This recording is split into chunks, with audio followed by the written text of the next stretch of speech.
Hello, everybody. Hello Mum, it's good to hear your voice again. Now then, the last video was all about the rise of science, very much from a male perspective, my father's perspective, that the book of the universe is written in mathematics, and my dad thought it would only be a matter of time before we had all the numbers. This video is about a woman's perspective, my mother and her mother, and it looks at the death of religion in the South Wales Valley. Because although my mum agreed with my dad about the benefits of science, it wasn't enough for her. She wanted to know what that book said. For her, the words were necessary. Mum, how have you got this Bible? I've had it for about 80 years, but it originally belonged to Christopher Evan of Llanganwyd. On it is written, Christopher Evan, his holy No need to read it all Bible, out, Mum. in the year of our Lord, 1834. Is it Welsh or English? The Bible is in Welsh. Who translated the Bible into Welsh?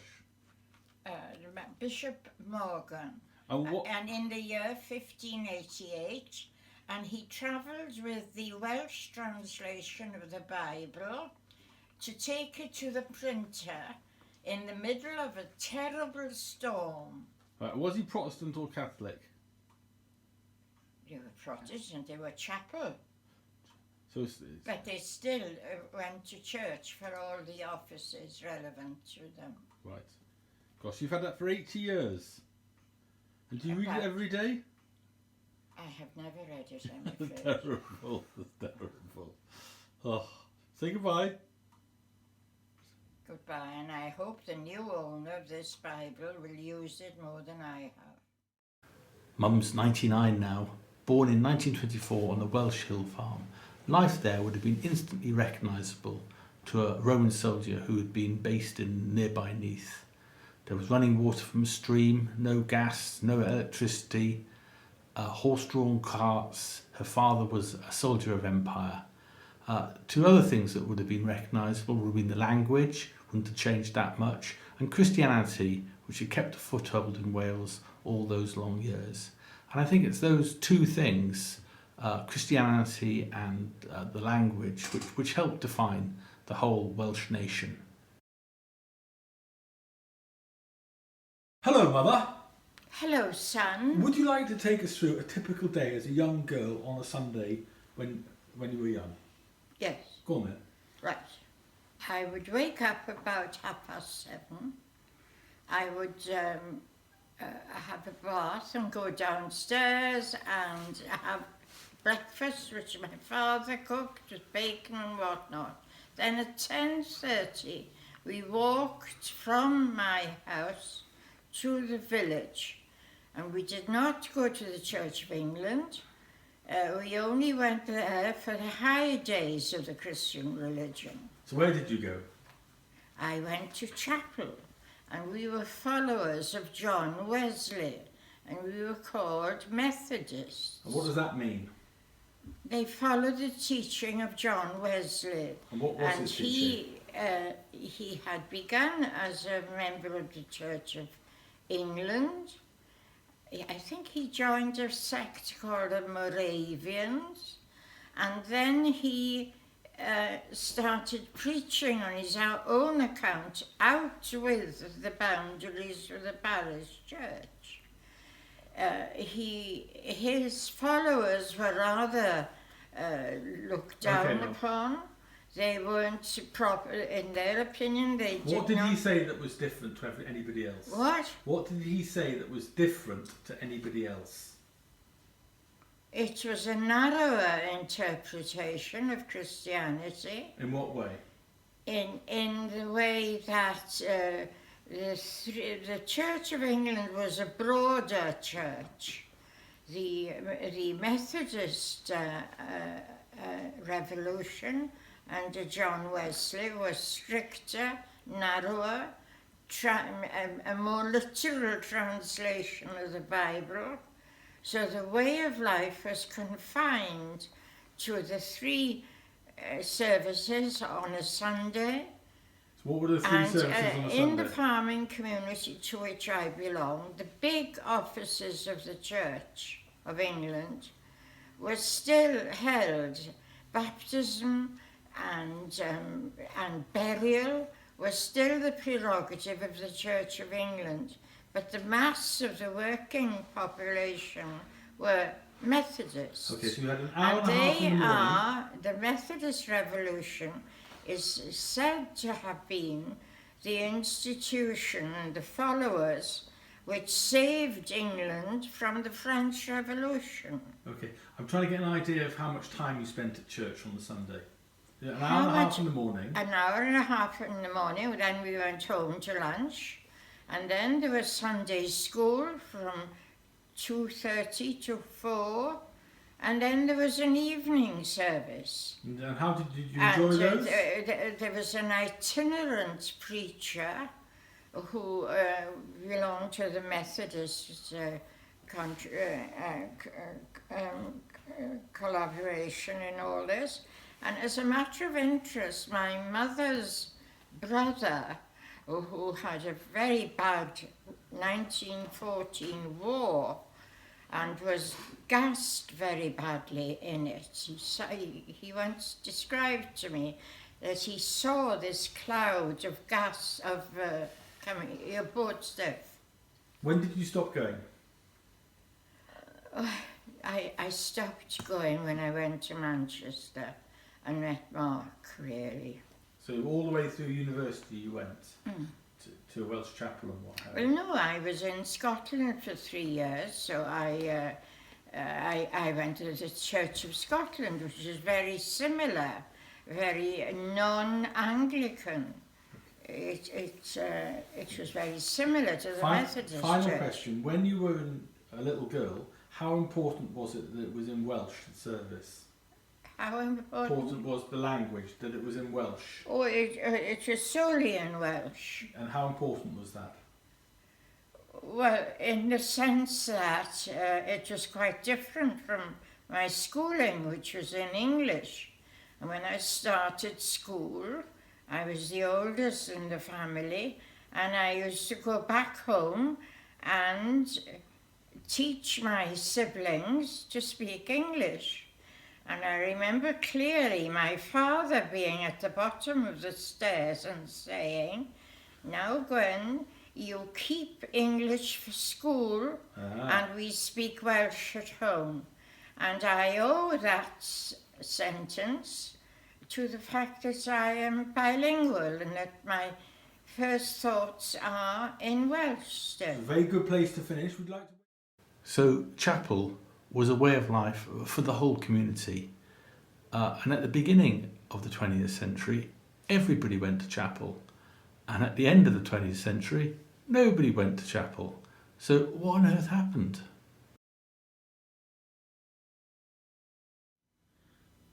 Mum, tell us about your mother. My mother was born in 1891, a twin of Bessie, her sister. She was brought up after the Methodist revival, so all the family were brought up as very keen chapel goers. This gave them a very simple faith, a certainty about the seasons and a certainty about life after death. And what about your father?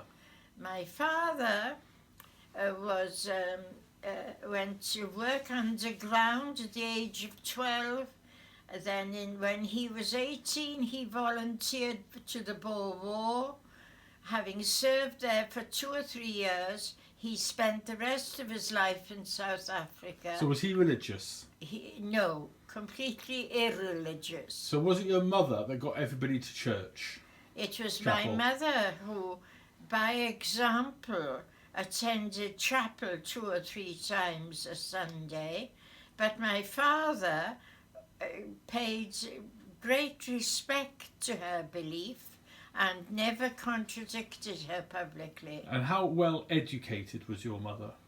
Well, neither my mother nor father were well educated. My father's sister, Auntie Annie, read a tremendous lot and educated herself. My father was highly intelligent. But your mother, how much did My she read? mother had a simple faith, and that was if you attended chapel 3 times on a Sunday and abided by the rules, that her God would have been with her. Okay. Now, what about you? How well educated are you? Oh, well, I am very well educated. Ooh. I went to my state grammar school, and from there to Cardiff University, where I did a final degree.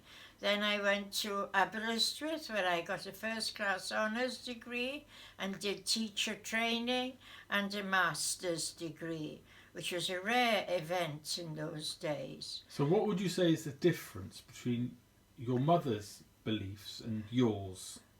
Oh, my mother's belief was a simplistic one. She abided by what she had been taught, whereas I had been trained to be critical of events and even of beliefs. And I went from there to Aberdeen, which was a very dominant religious institution at the university, founded in the 15th century. That had a big influence on me. But when I left to go to Manchester and met Mark, my Chapel days were over. my critical faculty came in, and by the time I met Mark and had our first child, I went along with and was very keen that the children should be christened. But when David was born, I felt then that I'd lost my belief in the divine, and that I had to be true to myself and not have him christened. And how aware were you of things like the Dead Sea Scrolls or the Conference of Nicaea? Well, obviously by this time I was 27 and had read a lot and thought a lot, and I think I was quite a cultured individual. And that's in contrast to your mother, who had a more simple life. No, just quite different from my mother. There were limits to what my mother wanted to talk about. Her belief was a straight line to God, and that's what mattered. Thank you, that's very good. So there was a huge difference between the two generations. My nana, who lived a whole life in the same area, was uneducated, had a simple faith, and accepted everything she was told. My mother, who went away to be educated, was trained to be critical, and eventually that analysis led her to moving away from the religion of her mother.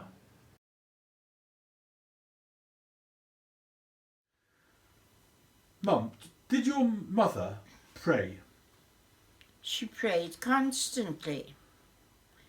She prayed to a good God who had brought her into the world and who had looked after her, and she felt he would continue to do that. Hence her constant praying. Do you think she thought that God listened to her prayers? Oh yes, indeed she did. It made life tolerable, because life was very hard. Death was always knocking at the door, and it had to be explained. And death had to be explained away. And this necessitated the existence of a God. A good God? A God who ultimately was good, but whose purpose was difficult to manifest itself. But all the same, listened to her prayers. That he listened to her prayer, that he guided her, that he knew all her deepest secrets, that he was the most formative influence in her makeup. Okay, let's check. It's a powerful thought, isn't it? that death was so commonplace on the farm that it had to be explained away. And that made God a necessity, a good God who looked after you.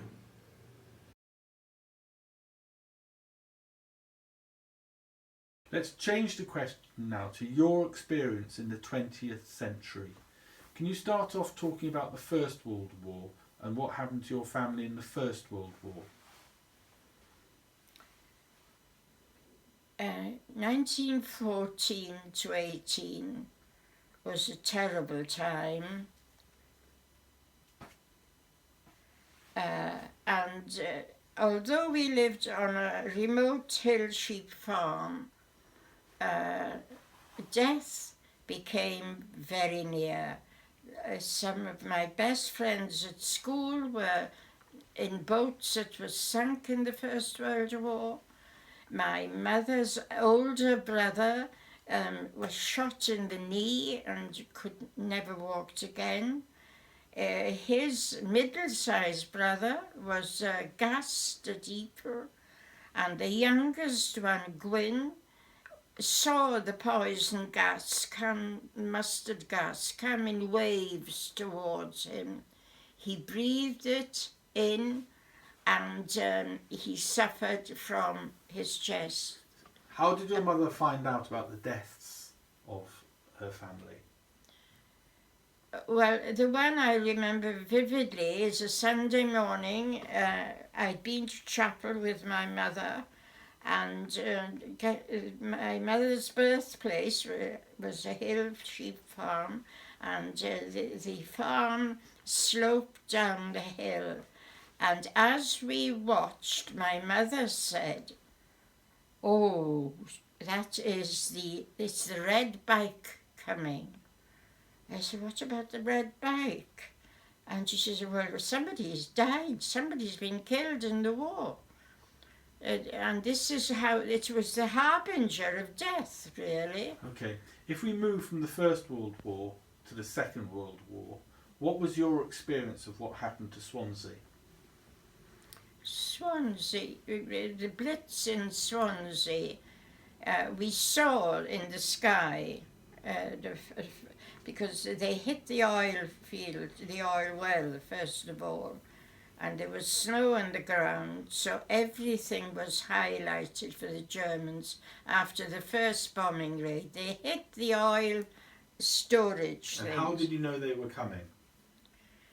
Haw-Haw had said, Lord Haw-Haw put the fear of God. Everybody listened to him on the 6 o'clock news. And he said on the Friday night, "We're going to visit you in Swansea, you know, this tonight," when it was too late to have done anything about it anyway. And they came. And then they came the second night when everything was ablaze.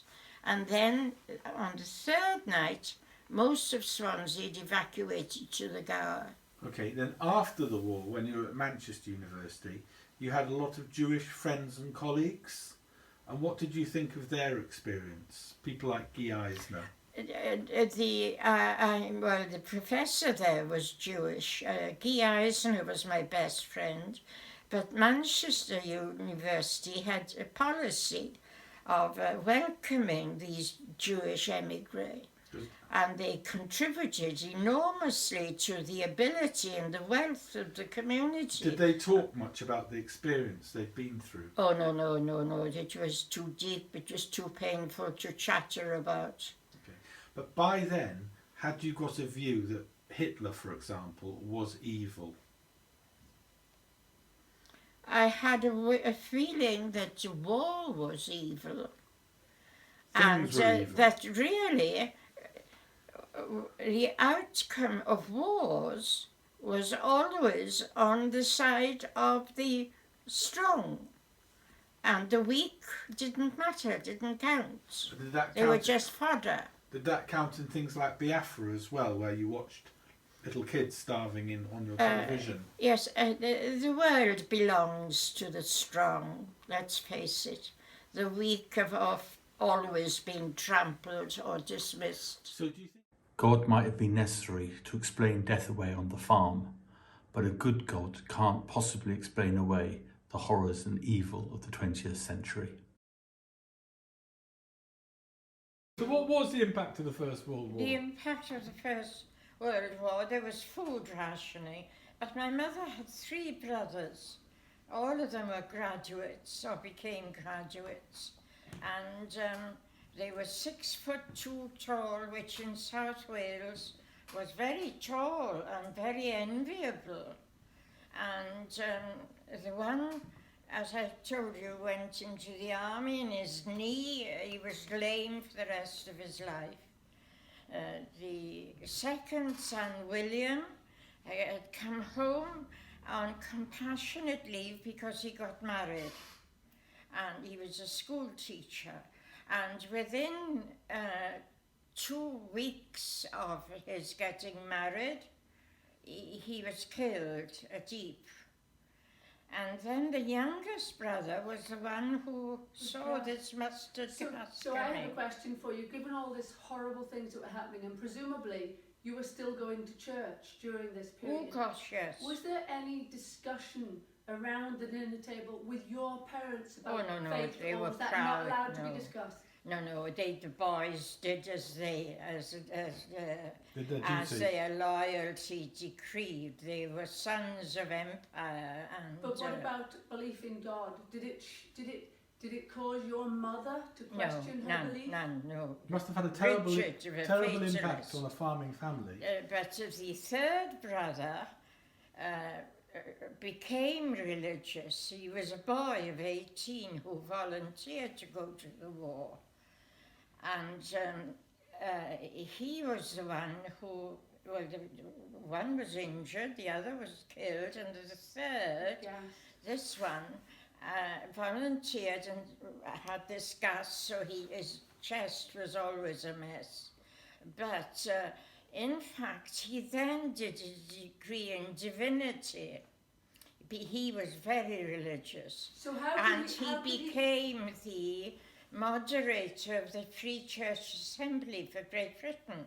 So any royal occasion he was invited, and he was head of the Free Church, you see, of the Nonconformist Church. So did he ever tell you how he could reconcile an all-loving God with how many people died? 18 million people dying in the First World War? No, I was young to have profound discussions. I was born in 24, and in 1938 I was 14. So I would not have been included. But boys who were at school with me were killed or drowned, or worst of all, they were prisoners of the Japanese. And they had a terrible time on that railway that they had to build. And the most privileged of the young men who became prisoners of the Japanese, they were the ones who could withstand the torture least. And the casualties from the Japanese prisoner of war thing, they were the sons of the rich and of the cultured and of the well-fed and educated ones, and they went down like flies. But the tough working class boys who'd been miners, they could withstand the deprivation. And do you think it increased their faith or decreased their faith? Was it faith their faith? There was the Japanese had such a terrible time. I wouldn't dream of insulting them by discussing religion with them. Because their torture had been so terrible. So many died as well. Well, yeah, and obviously that's the end of the continuum. The Japanese rugby team came over, and I think the chairman had been of a rugby club, had been a prisoner of war camp, and he said something like, "We can forgive," which is very Christian, but we cannot forget. Oh, good Lord, it was terrible. Well, it may sound pathetic to you, but I had a relative, a young man, beautiful, handsome young man who used to go hunting and fishing. He was the only son and very much loved. And he volunteered and became a prisoner of the Japanese and died. He died of starvation. And did the family forgive? Because that's a very Christian... Oh, no, no. It was a thing that was so terrible that it was not discussed. But was it forgiven? His mother broke her heart, died. What I'm trying to get to is forgiveness is a Christian... Oh, no, this was worse than forgiving. The only thing that kept them going was that Hitler was a terrible man. And what he did to the Jews was even worse. Outrageous. And the thing that kept ordinary people going was, well, this had to be stopped. It was evil in Old Testament terms. And so the war was very, not popular, it's a wrong word, but was essential. But in those hard times, did people turn to religion or did they turn to themselves? Well, those immediately, no, there was an element of pride. Now, this man I talked to you about who became a prisoner of war in Japan, he was the adored, only son, all right, don't laugh, of the local butcher, who was a pillar of the community. And when he died, the anti-German feeling was terrible, and there was such compassion.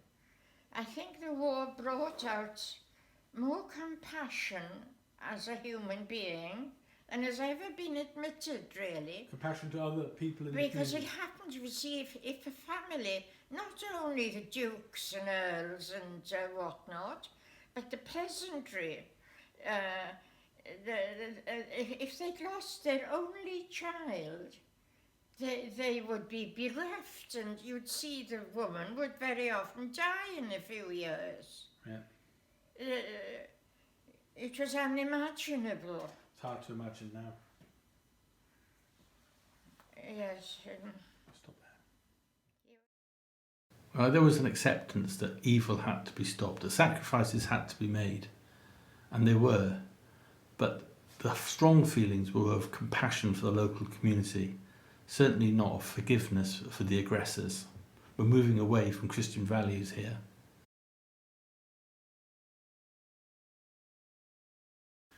So given all the terrible things that you've witnessed in the 20th century, how do you think that matches up with your mother's idea of a good God who listens to her prayers? Oh, it needs a radical rethink.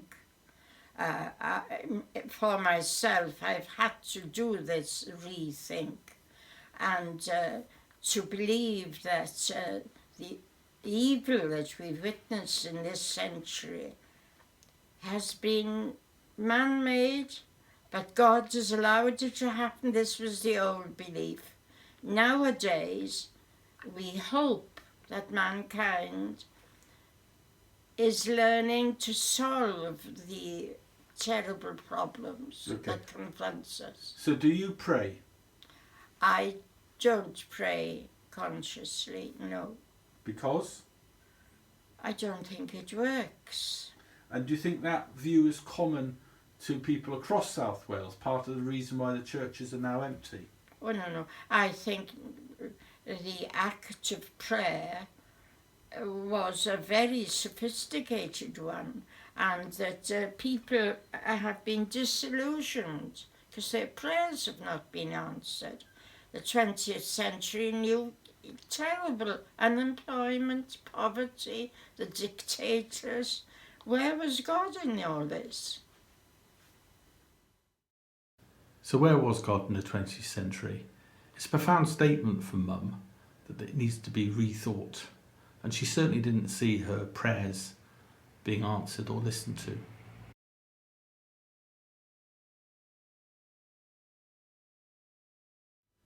Mum, what's the difference between now and before the war? Well, before the war, everybody went to church or chapel. Nowadays, 80 years on, very few people attend church. So before the war, why did people go to chapel and church? Because the fear of God had been put into them.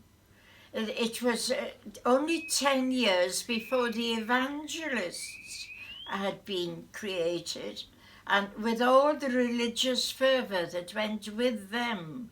And this cast a huge shadow on my youth and upbringing, in that we were all afraid of transgressing. It was a God of fear. If you didn't conform, you were punished. It was an avenging God. But by the time now, things have changed so much, and we look for a charitable, a kindly God who will be helpful. The old avenging Godhead has gone. Do you think the chapels lost the women? Oh, it's lost. The women were the stronghold. Yes, the remnant of the chapel going was dictated really by the fact that women no longer dressed up for a Sunday. They didn't have a new hat for a Sunday. They celebrated, or now latterly, did not have Sunday clothes. In my childhood, women had separate clothes for Sunday. So what Christian traditions do you think are left in South Wales? What? Christian traditions are left in South Wales. Oh, they cast a long shadow. I think the church in Wales has done better than the nonconformist causes, because they were less stringent, and the Church of England was very liberal in its translation. So when you look at the old chapels now, when you drive through the valleys, what do you think? I think they've gone. The area of chapel going from about 1870, and they stopped building actually with the depression of the 1920s.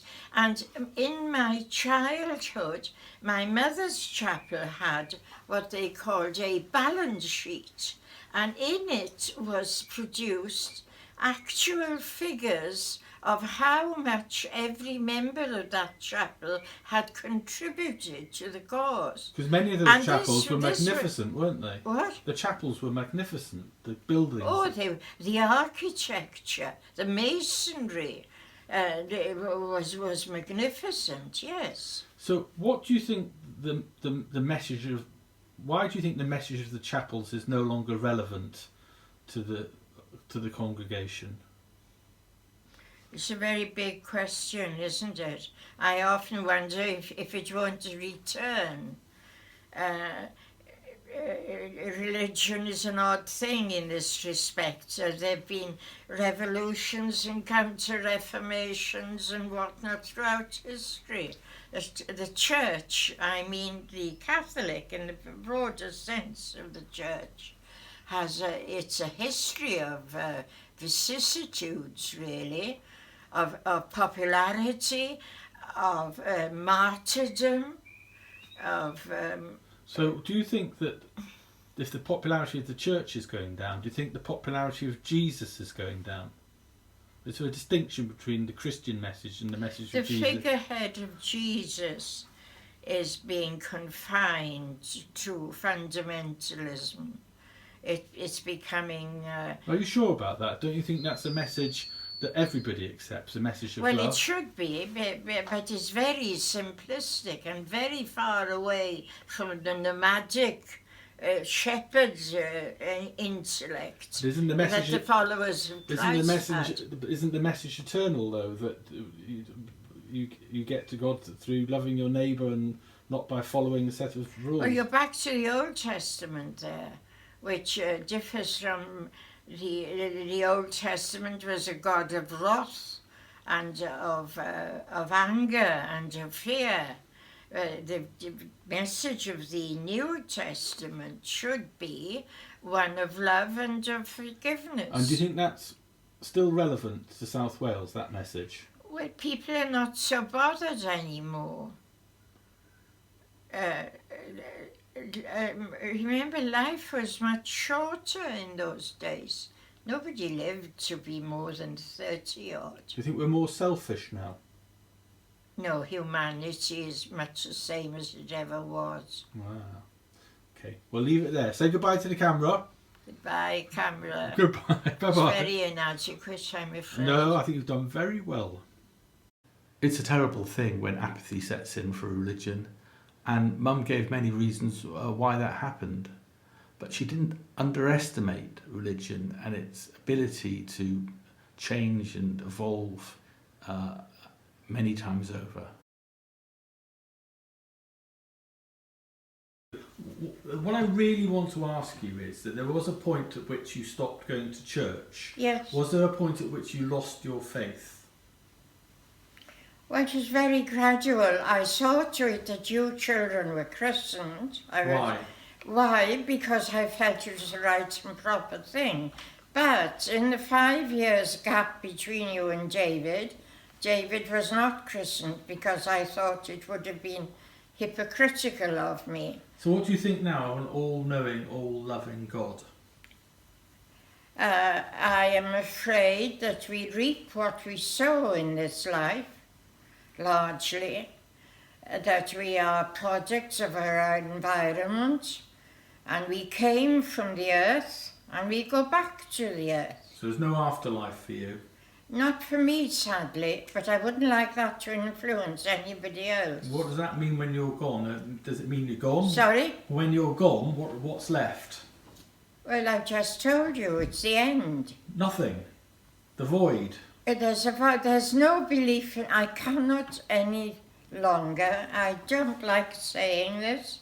It's against all my earliest memories.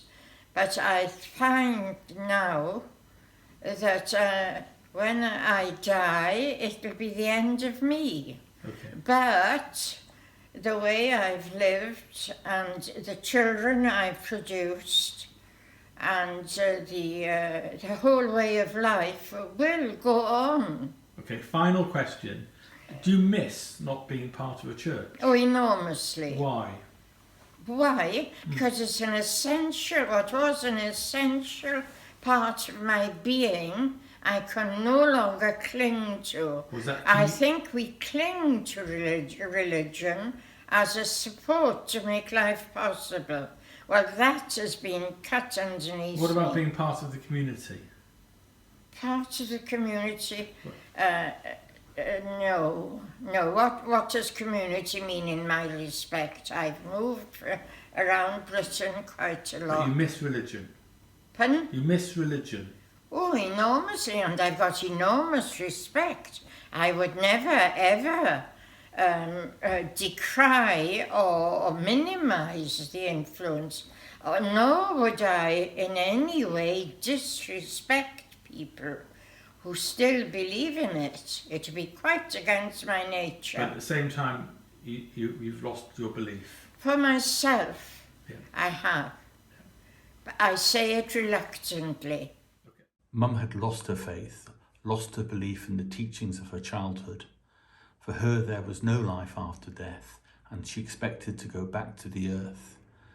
Yet despite this, she still misses her religion, and for her there is something missing, and she expects there will eventually be new iterations, new words to make sense of it all. You may not remember this, but I've taken lots of videos of you, and I've put them all together, about 10 different videos. And what you're doing is you're talking about your family Bible and going to chapel, and your mother and how she used to pray, and you've talked about a difference between chapel and church, and then we've moved on to your family's experiences in the Second World War and how you felt for those people that lost, the compassion that you showed. One of them was killed. Yeah, lots of them were. Then we talked about where was God during all of this, moved on to the decline of the chapel, and we ended up talking about a loss of faith because the chapels are shut now. I've got a question for you, Mum. I know the chapels are all shut and people have lost faith. Do you still believe in God?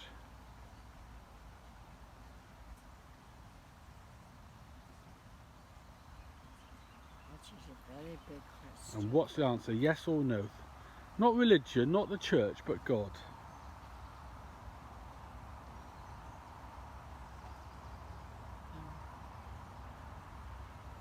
Is that a no? Yes. Right, fair enough. Despite Mum no longer believing in God, I think it would be wrong to say that she'd moved to the same viewpoint as my father. And if I try and summarise the last half hour, we've been looking at a woman's perspective, born in 1924 in Wales, in a nation defined by its religion and language. Her uneducated mother was typical. She had a simple faith, a straight line to God, a certainty to life after death. But that, for my mother, well, she'd been trained to be critical of events, beliefs, and had gradually lost her faith. So living on a remote farm, death was commonplace, and a good God was necessary to explain death away. But a good God couldn't possibly explain away the horrors and evil of the 20th century. So during the war, people moved away from their taught Christian values. They had compassion for their friends, but not really forgiveness for their enemies. And my mum didn't pray anymore because it didn't work. Nobody was listening. And apathy and lack of faith eventually closed all the chapels down in the valleys. But despite this, my mum still misses religion, and she certainly doesn't underestimate its power of rebirth. She thinks there will eventually be new iterations, new words to explain the human condition. So for Dad, knowing that the book of the universe was written in numbers was enough, but not for my mum. She wanted to know what that book said, in words.